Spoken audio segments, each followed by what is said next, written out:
বন্ধুরা এখানে এই যে তেল গরম হয়ে গেছে, এই মাছ ভাজাটা তুলে দিয়েছি, দিয়ে আর এখানে এই যে মাছের ঝালের জন্য পেঁয়াজ আর ধনেপাতা টমেটোর কুচি নিয়েছি। আবার এখানে একটু রসুন ছাড়াবো, আদা ছাড়াবো। তো আমি পিছন ক্যামেরা করে সব কিছু দেখাচ্ছি, কেন একা ফোন ধরে তো করছি তাই। এখানে এই যে আমার ভাত হয়ে গেছে, এই যে আমার ভাতে এই প্লেটটা চাপা, কেন আর ঢাকনা নেই, তো ঢাকনাটা খুব বড়, তাই আমি এই প্লেটটা দিয়েই ভাত করি।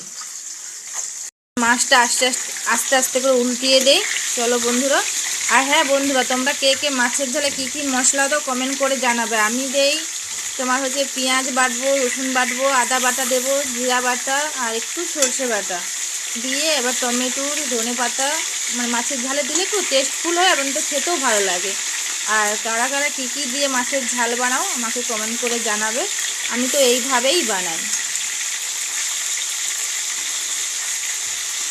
তো চলো মাছের ঝালের মশলাটা করে নিই। দেখো বন্ধুরা, আমি বলেছিলাম না যে মাছের ঝালে কি কি মশলা লাগে। এখানে যে দেখো বন্ধুরা, নিয়ে নিয়েছি রসুন, আদা, পেঁয়াজ।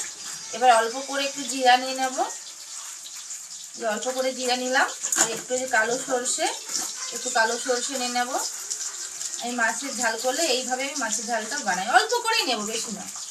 যেরকম বন্ধুরা বানাবে খুব সুন্দর লাগে, তার মধ্যে একটু টমেটো আর ধনে পাতা দেবে, মাছের ঝালটা দেখবে খুব টেস্টফুল হয়। দেখো বন্ধুরা, এখানে এই যে আমার মাছের ঝাল কমপ্লিট হয়ে গেছে, মাছের ঝালটা। এবার কচুর তরকারি তুলবো। এখানে এই যে আমি বড়িগুলো ভেজে নেব। বড়িগুলো ভাজা হয়ে গেলে এই যে আমি পেঁয়াজ কুচি রেখেছি।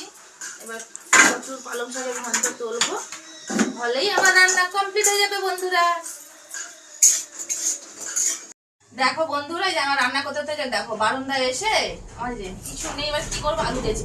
তোমাকে একটা দেওয়া হয়ে গেছে, আর নয়, যাও, আমি রান্না করছি, আর জানা নয়, যাও। এবার এখানে বন্ধুরা আমি একটু জিরাটা ভেজে নেব। আর কচু পালং শাকে একটু জিরা গুঁড়ো দিলে তো খুব ভালো লাগে। জিরাটা ভেজে নেব। চলো বন্ধুরা, ওই তরকারিটা হতে হতে এই বাসনটা সব কলপারে নিয়ে যাই। আর আজকে আমার কি হয়েছে কি জানি, আমি মোটটা সোজাভাবে দাঁড়াতে পারছি না, আমার শুধু এক সাইড কি ব্যথা করছে কেন আমি কোনো বুঝতে পারছি না। চলো বন্ধুরা, এগুলো কলপারে নিয়ে গিয়ে রেখে দেয়, ওটা হয়ে গেলে গ্যাসটা পরিষ্কার করবো।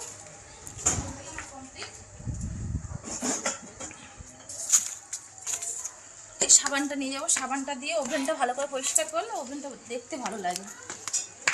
চলো বন্ধুরা, আমি এই কলপারে বাসন রেখে এসে একে দেখো, এই ছানা কাটিয়েছিলাম। আমার ছানার জল আর ছানা একসাথে খেতে খুব ভালো লাগে, একটু চিনি দিয়ে মিষ্টি হালকা হবে, খেতে খুব ভালো লাগে। তো কার কার ভালো লাগে বলবে। তো আমি তো খেতে বসে যাই, ছেলে এইসব জিনিস খায় না, ও দুধের জিনিসটা পছন্দ করে না, এমনিতে একটু আধটু জোর করে দুধটা খাওয়ানো যায়, ছানা তো একটুও খাওয়ানো যাবে না। তো চলো বন্ধুরা, ভিডিওটা ভালো লাগলে লাইক কমেন্ট শেয়ার করতে কেউ ভুলো না।